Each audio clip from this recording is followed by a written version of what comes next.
very much. You may be seated. Edit. Apologies have been received from Lou Metcalf, Jude Savage, the Malloy family, Peter and Annette Hagan, Sharon and Kerry, the Wheelers, the Stoddarts and McEwen families. And from Glasgow, there are apologies from Colette, Graham and Gavin, the Falconer family and Winnie Hamilton. We're sorry they can't be here today, but we're very grateful that they can be part of this service via the live streaming opportunity. Many thanks to Brian Doherty for providing this opportunity. Brian has been a wonderful friend to David over the years, and his support today is very much appreciated.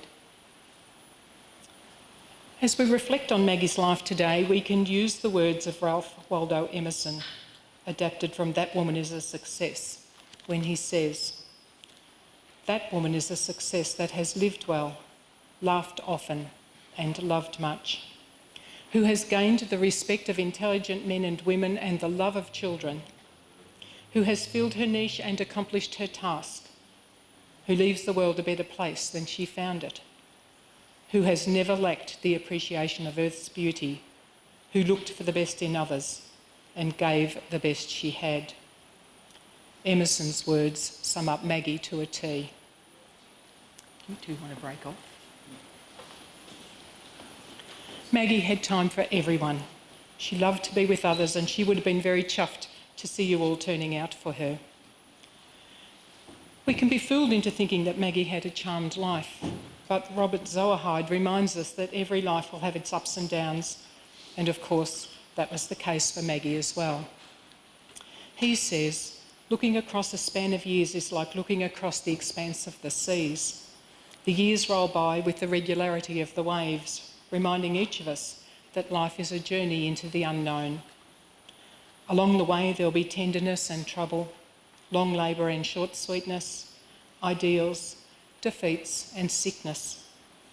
There'll be sparkling joy and cavernous sorrow, puddles of regret beside the beautiful lakes of love and companionship.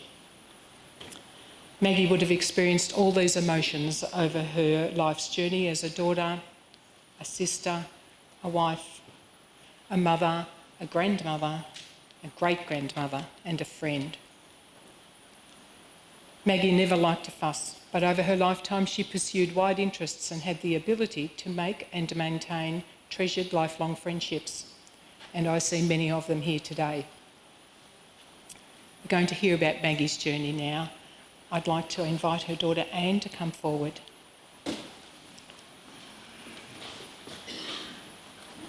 You're going to read from here, Anne? Yeah, that's fine. Yeah. Thanks, Wendy. As a family, we would like to give each and every one of you a warm welcome as we gather to honour Mum's life and farewell her. She would be very pleased to see how many good friends and people and community have turned up today. Maggie, our Maggie, loyal wife and lifetime companion, mum to 3 kids, grand to 6 and great-grand to 4. Wonderful friend to many, both here and in Scotland. Loved and respected long-time community member, she was a bright spark at the nursing home to the end. Thank you to all the incredible staff at Calvary Merber North for their wonderful commitment in caring for Mum. Maggie was born Margaret Ann Muir on the 17th of July 1932 in Hamilton, Glasgow, Scotland, to George and Janet Muir of Merivale Drive, Clarkson, Glasgow. A bonny wee lassie. Maggie, George was a drapery salesman and cinematographer who became an ambulance driver during the war, and June was a homemaker. Mum says she and her sister Jeanette had lovely holidays to the beach as kids. Mum's mother was one of 7 sisters, and these aunts played quite an influential role in Mum's life and education in Scotland. I remember Mum telling me that one of the aunts would ask her to go and pollinate the plants in the aunt's conservatorium, and this was done with a rabbit's tail. In high school in Scotland, Mum played hockey and apparently was pretty good at it. Mum went through the Second World War as a 9-year-old, and it was not until I lived with Mum at Farmer Street here in Melbourne North when Dad had gone that I really began to know Mum as an adult. Mum was able to let go and opened up about those early years. It was a wonderful insight to my mum that I didn't have, only as a kid growing up in the back blocks of a little old country town and me being the ultimate tomboy. "You'll be barren riding those motorbikes around," she would remind me. Mum, being the quintessential city girl, did not want her daughter caught up in such things. At the age of 14, Mum arrived in Melbourne with her father and sister Jeanette in 1946, coming from Scotland by plane. As Mum related to me, it was a bit of a shock to Mum to come halfway around the world to a country that she really knew nothing of. As they settled into Melbourne, Mum enrolled in a business shorthand course, which she did at night school because she was busy looking after the household of her father and caring for her sister. Mum started out as a clerk in the State Savings Bank in Bentley with her lifetime Scottish friend, Kath McWhinney. Mum met Dad at a dance. And she thought him very funny. She said he made her laugh, which was really something for Mum, coming from post-war Darragh Scots. That was our Dad. They married against Mum's father's wishes, but he came round and accepted this at the last minute. From there, Mum went to work with a German textile importer in Burke Street in the city, Jimmy Hirsch, who became a family friend. Mum used to tell the story of having to take the hydraulic lift in Collins Street. The lift operator would pull on the cord, swish, and the lift would jiggle up. Another pull and swish, it would jiggle up some more until you got to the floor where you were going to get off. Those lifts worked on an underground hydraulic water system and they no longer exist. Mum's 50 high-heel city days came to an end when she found out she was pregnant with me. Many years later, Jimmy took Mum and us 3 kids out to the Florentino, a very posh restaurant in Burke Street in the city, where David ordered the prawns, to Mum's great objection, and Jimmy said, "Let him have what he wants." So David, all of 5 years, orders the prawns and says to the waiter, "And don't burn them." I took Mum on a trip to Adelaide in July 2019 and out to dinner at the Florentino. I related the story of David, aged 5, and the prawns to our lovely waitress. Guy Grossi, Melbourne's top Italian chef, came out to our table and personally welcomed us and thanked us for the story on David and the prawns. Mum loyally supported Dad and came up to Melbourne North. What a woman. The little house is still there. Mum came up to an outside toilet, a copper to heat water in the bathroom, and a wood-fired stove and 2 small kids. A great story goes, Mum had heard on the radio that a prisoner had escaped from the Maul River prison farm. Dad was working late.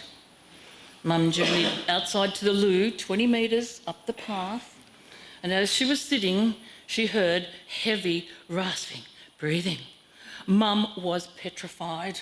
It just had to be the prisoner, out of breath, who'd come from the Maul River prison farm just down the road. And I don't know at what point Mum came to know a possum when you heard one.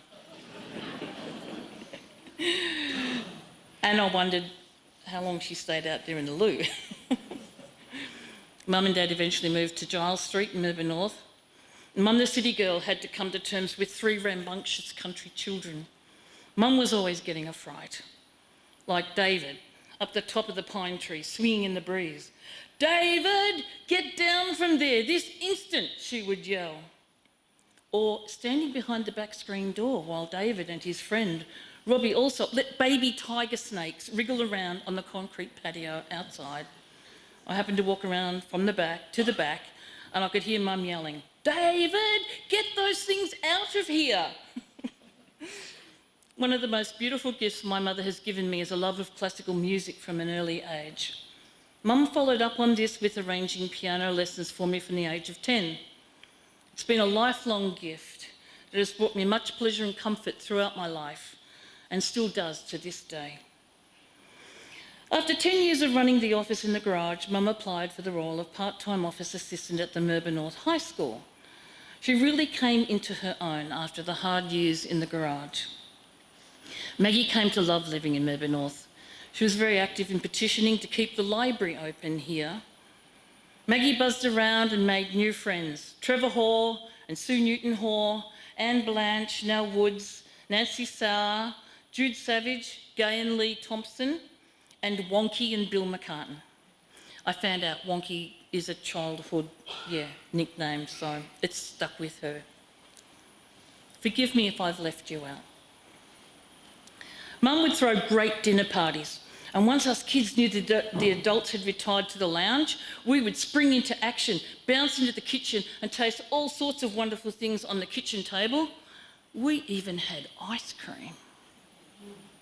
40 years on, and we 3 adult children are sitting around our parents' table in Farmer Street, relating our ice cream stories. Our dear Mum, 40 years later, lets out a, "So that's where all the ice cream went." Maggie's family grew, with 2 lovely daughters-in-law, Vicky and Joanne, and along came some grandkids. Mum's been a wonderful support to all her grandkids, Samara, Josh, Cheyenne, Kaylin, Luke and Daniel. A small Daniel spent a lot of time with Mum, and she would ask him, "What do you want for tea, Dan?" And it would always be the same, Wheat Bix. So we called Dan the Wheat Bix kid. Mum and Dad, upon retirement, started their travels of Australia with a car and caravan, and then Mum and Dad upgraded to a fully decked out Toyota Coaster and headed north every winter for nearly 10 years. Mum and Dad would always come home with some wonderful stories of places they'd visited and things they'd found. Dad praised Mum as a wonderful housekeeper. They were a team. As a family, we became aware that Dad had deteriorated, and soon he had the diagnosis of Alzheimer's. Mum was very devoted to caring for Dad and vowed he would not go into a nursing home. Mum cared for Dad for 4 years until he passed away in their family home peacefully, surrounded by his family in September 2013. This goes to show the wonderful, loving, caring qualities of our Maggie. Mum bravely soldiered on, but it just wasn't the same without Dad. Soon Mum had 4 great grandkids. She loved to read and interact with all of them, and they loved her very much. Great-grandsons Blaze and Darcy are here today with Mum Samara and Dad Bo to share in the farewell to Granny Maggie. Yes, Maggie dearest, there will be a hole for quite a while as we adjust to a new day without you. Rest well, Mum. We will miss you dearly.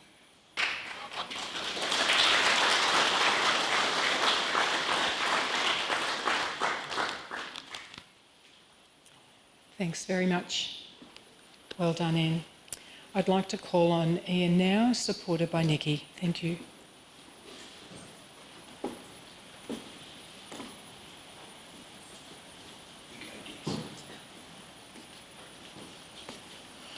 Hello everybody, I am Auntie Maggie's great niece and she was extremely important part of my life. So this eulogy is on behalf of Ian. Mum, in the days of your passing, it's given me time to reflect on our life together. I drift back to the early days in town in Giles Street. What a life we had. So busy running and maintaining a home and raising 3 kids, running a busy service station that you used to say was the worst 10 years of your life. As a child in those years growing up, as hard as it was for you and Dad, us kids always seemed to have a good time and lots of fun. The friends, lifelong old-time friends like the Middletons, the Monks, the Malloys, the Wheelers, the Haywoods, Judy's parents, Ivan and Biddy, always spoken and remembered with so much love and affection. The parties that you used to have with all the local friends that you made while working in that service station and being new to town is a reflection of how loved you and Dad became. You and Dad were great role models to the youth and the hoons with their cars and motorbikes. Then we moved out to Pines Road. The fun continued and so did the parties. I've spoken to some of those people who attended these parties and they still talk of you and Dad and the great times at Pines Road. One local lady I spoke to recently remembers being there as a babe in arms. The Edneys, the Pines Road days also saw you and Dad retire and purchase your beloved Toyota Coaster, and geez, the places you went together and the things that you saw and the adventures you had in that thing until it was clapped out. Lots of times you and Dad spent with our beloved rallies in Queensland, my mum Andrea and my dad Brian, my sister and I. Speaking with Andy and myself the other night, Ian was reminiscing about how my sister and I would look so forward to them coming up to our house in Peachy Road. We used to get so excited every time they arrived. And then move on and camp up the coast at Mum and Dad's property at Burham Heads. They loved it and had some amazing memories. Great and memorable times had there, and of course we would all hear about it when the Merbau North weather warmed up and both of them returned home. Another great memory was when Mum and Dad and Auntie Jan were planning a trip to the UK. Mum asked if I would tag along as I was single at the time. At first I couldn't think of anything worse than going away with Mum and Dad, and dare I say, my auntie, on an overseas holiday. Anyway, after some discussion, I decided to go. I looked back on that time as one of the best times of my life. We got to see so much. I drove and Mum was navigator. What a team. The highlight was I got to see my grandma, who was in a nursing home in Scotland there. The other highlight was a cute little redhead carer who looked after Gran Colette Ford. Wow. After a hot date and a night out together, I tried to convince her to come home in my hand luggage, but to no avail. Colette was so good to my Gran and so loved by Gran, Mum and Dad and myself. We still can keep in contact and have a great time when she came out to Australia a few years ago. After returning from Scotland is when I settled down, got married and had my 3 beautiful children, Kaylin, Luke and Dan, who you adored so much and you were the best Gran too. You helped out so much babysitting while we worked and you treasured the time you spent with them. You were thrilled to become a great grandma to Harper and Macy and always asked after them when I came to visit. Moving on to the later years of your life, as much as I hated the nursing home, it was your home. The nursing staff there did such a great job looking after you. Every time I rang to organise taking you out, Emily Everson was always there. I'm forever grateful and forever in your debt, Emily. Nothing was a problem for you. Thank you. There is one last thing you have to do for me, Em, and that is please forgive Maggie for trying to set you and I up. Even though I'm old enough to be your father, maybe even your grandfather, it didn't stop Mum from trying. Taking Mum out for the day was an exercise. Coffee down the street, followed by the op shop. I would steady her, making sure she didn't fall while picking books out of the shelves. She'd get a stack of about 10 books, and when she'd finished looking, she'd look at the pile of books on her walker and say, "Oh, that's too many, put some back. It'll cost a lot of money." I'd tell her, "It's okay, they're on special this week," and off we'd go. Her memory was good right to the end, with friends like mine, Tammy Fawkes, calling in, is it Folks? Folks, and calling in, and Jamie Beck, who she hadn't seen in years. George Ferguson, she remembered them all. School friends from primary school days. Mum, during our life together, but especially at the end, you would tell me how much you loved me and how you appreciated me coming to take you out. You also knew how much I loved you, and you were loved too in return. Mum, I love you and will miss you, and I'm going to miss our adventures together. Already I feel the void of not being able to see you and go and get you out. Godspeed, Mum. Enjoy the ride. Look for me when I join you and Dad on the other side. Ego would also like to thank all of his incredible friends and family who have messaged, called, reached out and passed on their love and condolences.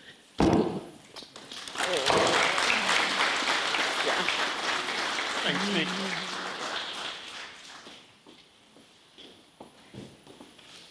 Thanks, Nikki. Thanks, Ian. Now, David, can I ask you to come forward?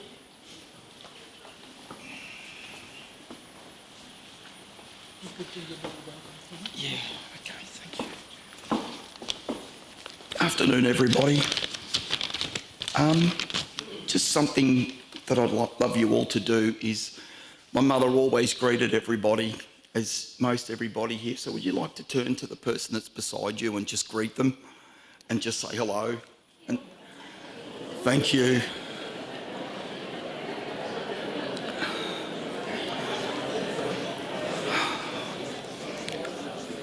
Thanks for doing that, Mum. I'm not going to go into a long-winded account of our mother. Most of you know that I'm not one for talking too much.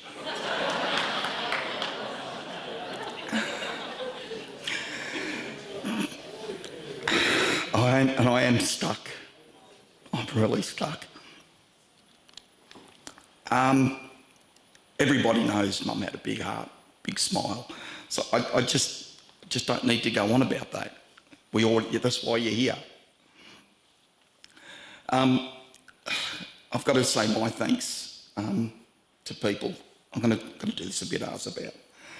It's in no particular order, as everyone's played a part in Mum's life. But I do, it's already been said, but the staff at Calvary, there's just not enough words in the English language to put into the work and care that they did for Mum. I could name individuals, but Emily, Jackie, Deb, Jen. I don't know if Jen's here. Jen, are you here? No, unfortunately not. Jen was amazing. The calls, and every time Jen would ring, we've got an unwitnessed fall of your mum. Righto. There was Mel at reception, Nat Jones, and those that were on deck when Mum finally fell asleep, Sue, Sharon and Cindy. Just amazing. Those who sent cards, Dave Pincini, Jeff and Paige, Alan and Doreen, Tony Bailey, Mike Sellings, Mrs Mack, the Melbourne North Op Shop Committee, that goes hand in hand with Mum ripping them off the books. Your book sales might be a little bit down now. Harry and Karen, Georgia and Josh Anton, Wendy, Nick Rutchins, and our dear, my fine eyes, dear friends Rain and Jan, who I think will be looking today. So thank you for all thinking of us and sending us stuff. And I want to thank my family, Josh and Cheyenne, especially for their unwavering support in putting this Mum's final resting place together. And I need to thank Cara and Dave. Just an amazing job, what she did for us. Thanks, Dave. Your talents aren't wasted being a firefighter, I assure you. The decorative finish is just great. So thanks, Kate. And Brian, thank you, mate. Coming to our aid and setting all this up. Really appreciate it. Dr. Sonia and the ambulance service. So I just wanted to get them out the way. And of course, thanks to each and every individual one of you coming today. Just hope I haven't missed anybody out.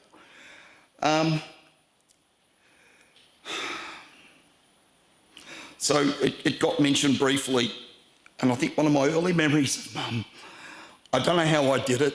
See, Mark Shimmy's here today. I don't know how in the heck I brought home snakes without getting bit. I don't know. And I can get Mum still sitting me down. There was a 10-year-old boy, so it's going back 50 years ago. He was bitten and he died, and it still didn't seem to register. It was just that passion that I had to go out and do that. When I was 18 and I'd come home, you'd always, out at Pines Road, you'd come home and Mum's bedroom light was always on. And the moment you drove down the drive, the light would go off. She just wanted to know you were home. Mum rarely got mad. One of the only things that comes to mind was Mum was having one of her dinner parties, right? And I can't quite remember who was there. I've got a feeling it might have been the minister of the Anglican Church might have been there, and there was a few people. And I'd been raising this wallaby. I was 14. And it lived inside, and the wallaby, for some unknown reason, this night just decided to jump through the house, onto the chair and across the table. And then off the other side. And Mum just, I think that's about the maddest I'd ever seen my mum get. So that was, yeah, I don't know if Mum was embarrassed or what. Mum always told a story about feeding me behind the oil bottles at the service station, so she did well. I used to get into trouble. I used to love playing on the railway line. And Mum had this particular hold, and that's when you knew you were in trouble. Not sure too many. Mum had a lot of involvement with the ambulance auxiliary. Meetings with Frank Prowse would be a name that sort of just about disappeared now. And selling raffle tickets at the Melbourne North Show to fundraise for the ambulance service that is here today.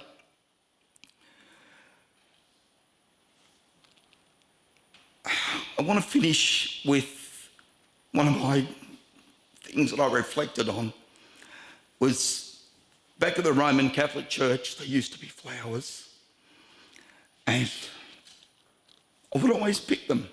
I don't know why. And Mum would always say, at least you bring me flowers when I'm alive and not waiting for me to be dead. Well, Mum, I did bring you flowers today because I bought them when you were still here.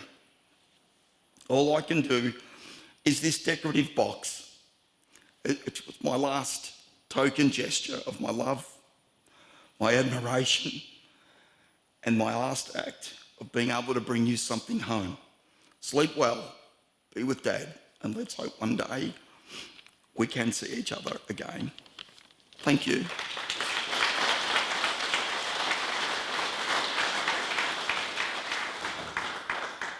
Thanks, David. Well done. And Samara, would you like to come forward now?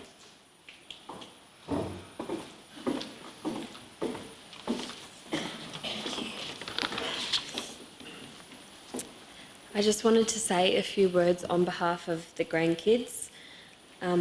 Goes without saying that Gran was an amazing grandmother. She just always had the most incredible patience and time for us. Talking to Luke about coming home after school and dropping your bag at the door, raiding the cupboard. Gran just didn't mind. She was just happy for us all to be there. Got so many memories of time with her, and I just couldn't find a way to write it all down, so I put it in a poem. It's not perfect, so bear with me, I'm not a poet, but I'll read it now. It's called I Remember. I remember when I was little, walking down the hill from school, Pavarotti and his tenors serenading my every stride. The enticing scent of shortbread baking in the air, mixed with perfume wafting from roses tended with pride. I remember endless summers in the coaster at Walkerville, feeding furry possums or wasting hours combing the beach. Nights were spent playing Scrabble and Boggle in fits of laughter, and snuggles in your soft, warm embrace were never far from reach. I remember your penchant for good presentation, from putting your face on to countless shoes and polka dots. Though our views may differ on the charm of floppy hats, you've instilled in me a love for finding treasures in op shops. I remember your endless curiosity, sparking wonder within, contagious awe and interest in Mother Nature's bounty. Brilliant dancing prisms of colour bouncing from sun's rays, or waking in the dark to sit beside you beneath our galaxy. I remember witnessing your love for Pa, a true soulmate, an example of steadfast love and patience toward each other.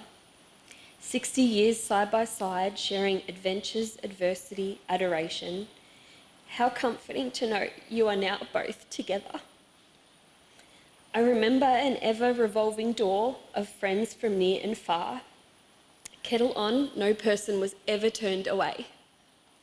Fancy Friday night roast chicken dinners with uncles, aunts and cousins. The steady buzz of chatter, laughter, our family heyday. I remember how dearly you loved my 3 precious boys, snatching cuddles and life updates voraciously at every visit. You inspired them with your zest for life, sending gifts of knowledge in cut-out newspaper snippets. I remember the way your glowing inner beauty radiated out through the smile on your face, showing me time and time again how kindness and love will forever shine bright in even the darkest place. I remember the exact way you would ask if I was okay, with genuine care to know just what was on my mind, listening keenly as I laugh or cry, and sharing words that would strengthen my spirit and leave doubts behind. I remember how you taught me to always trust myself, in success and sorrow, to stand upon my own 2 feet, to know my inner worth and firmly hold it fast, and never base my values on views of people I may meet. I remember you, Gran, with greatest gratitude, despite my flowing tears, for where there is now deep grief was once magnanimous love. In your honour, I will strive to be the things I loved the most about you. I could go on. I wish you could. 92 years was not enough.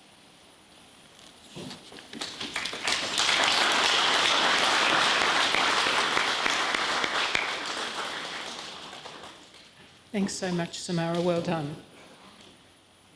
This is the opportunity for anyone else that might like to step forward and share a word or two about Maggie.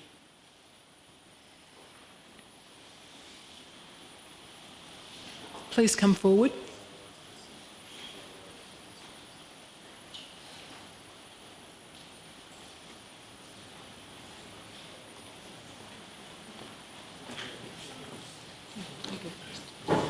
Hi everyone, I'm Dan, Maggie's grandson, and I wanted to write some words, but they just couldn't come to me. And I just need to speak from the heart today. There's no love that could ever compare to my love for Grandma. And I've lost my soulmate, I think. And from the first moment I laid in her arms, there was just an unbreakable bond. And I feel like I've lost a big chunk of my heart losing Grandma. And for all of my life and life yet to live, I'll always have her iconic, "Hello dear," just follow me for the rest of my life. I remember in grade 3, I think it was International Day at school or something like that. She sent me to school in a kilt with a tin of shortbread.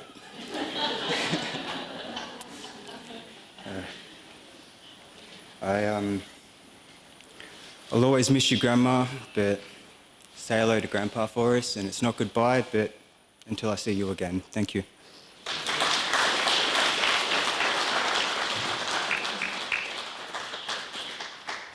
Thanks, Dan. Well done.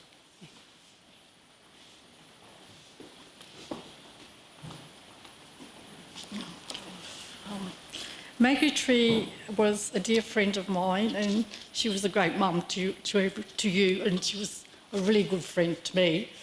And she belonged to the Friends of the Library here in Melbourne North, and she was vice president in 1998.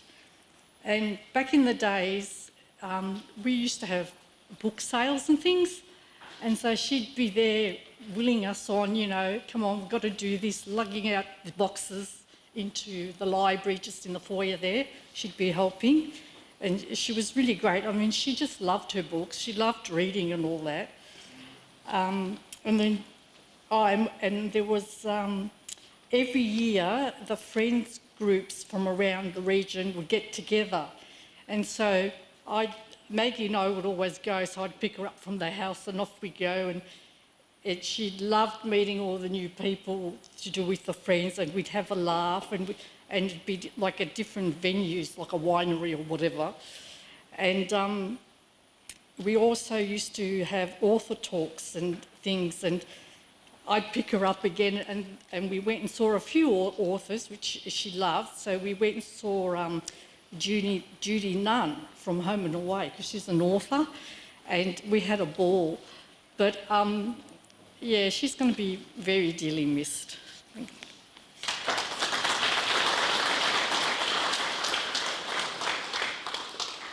Thank you very much. All those people that enjoy the library in Melbourne North, she's left a legacy for you. Is there anyone else who would like to step forward?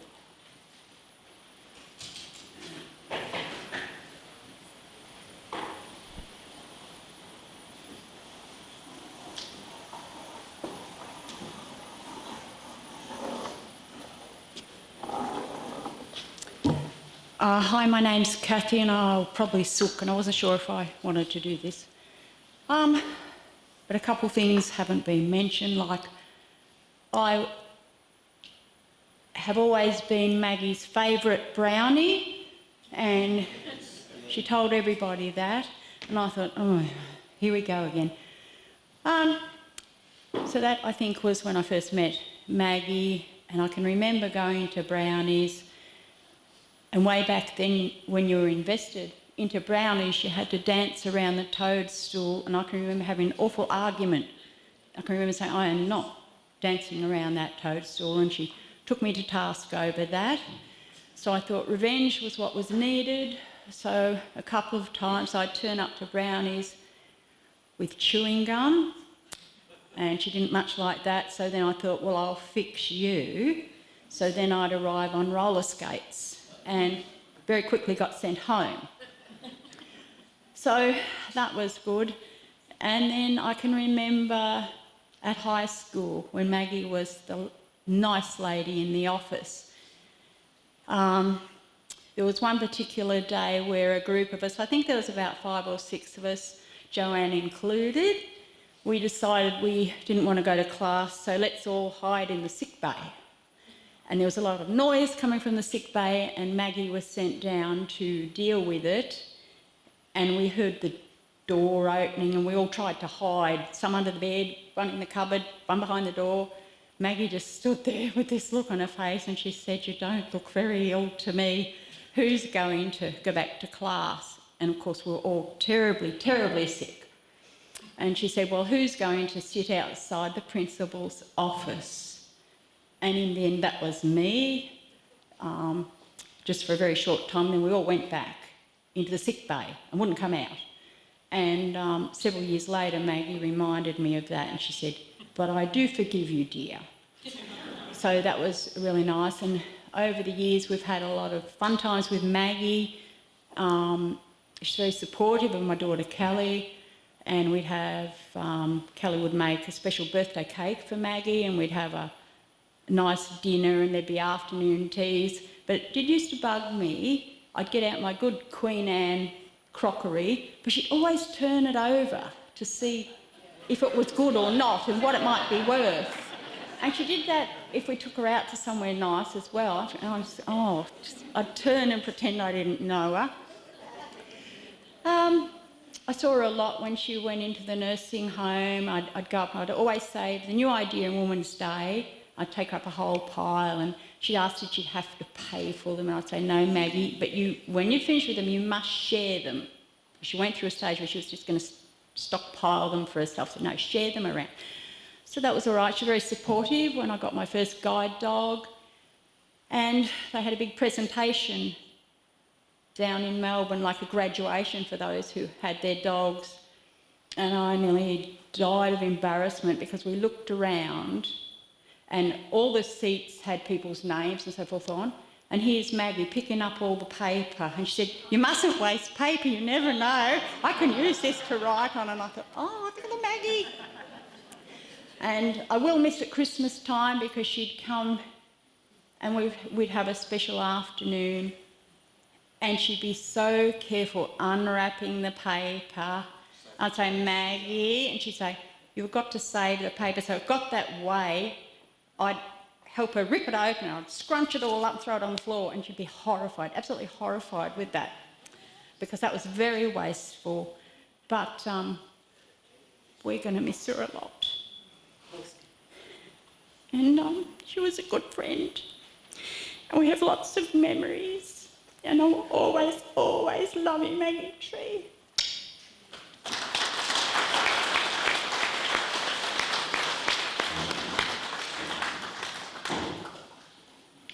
Thanks, Kathy. 1 minute. 1 minute.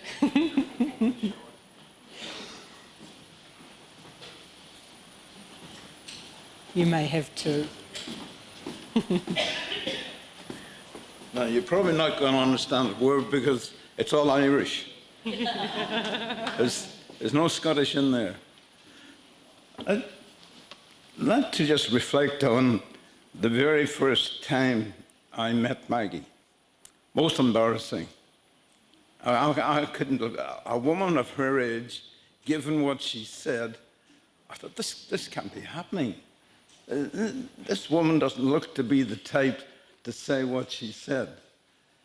Now, Anne and I lived opposite each other in Leongatha, and do somewhat, right? I got the invite to come across for dinner one night, and Anne had brought her mum, who I didn't know, never met. So I got all tizzied up, went across, Maggie's sitting there, and I happened to just walk past her, and her comments were, God, Ken, you've got gorgeous legs. I beamed. I was so embarrassed. I didn't know where to put my fist.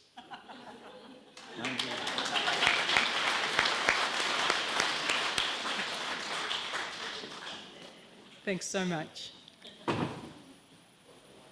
Now we might break and enjoy a photo presentation. Thank you.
just to have you back,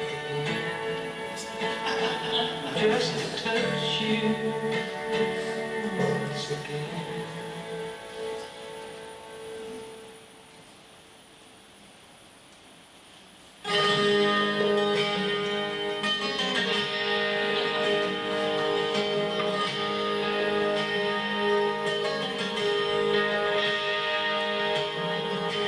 If you hear a voice call out your name, saying you can stop yourself from falling. And if he strikes you in his fear and shame, well, you can leave him to his ruin.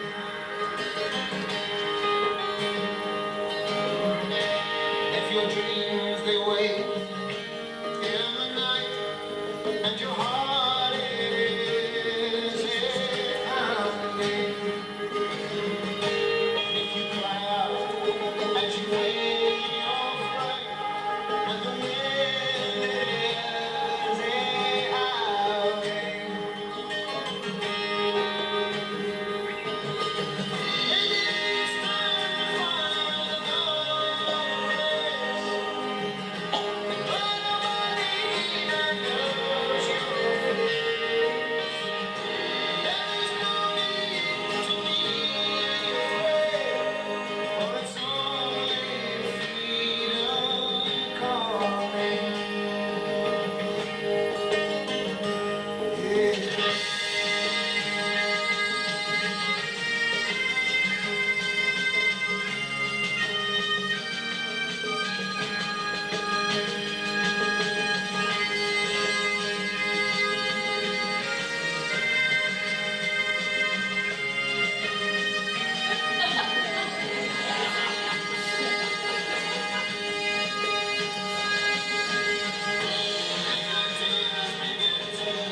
Many thanks for those precious memories. Family have asked me to express a huge thank you beyond words to Dr. Sonia and to the staff at Calvary Aged Care. You have all been outstanding. Thank you so much. I'd like to close this service with a reading. Maggie had scribbled these words on the back of an envelope. I hope they may provide you some comfort. When tomorrow starts without me and I'm not there to see, if the sun should rise and find your eyes are filled with tears for me, I wish so much you wouldn't cry the way you did today, while thinking of the many things we didn't get to say. I know how much you loved me, as much as I loved you, and each time you think of me, I know you'll miss me too. But when tomorrow starts without me, please try to understand. My time it came. I heard my name spoken softly in the sand. When tomorrow starts without me, don't think we're far apart. For every time you think of me, I'm right there in your heart. Thank you very much. We're going to proceed to the cemetery now, so please feel free to accompany us or to wait here for the family to return. Could I call on the pallbearers, please?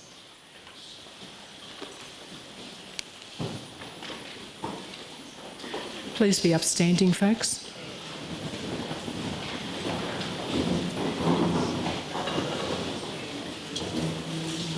Don't know about touching that.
You got it.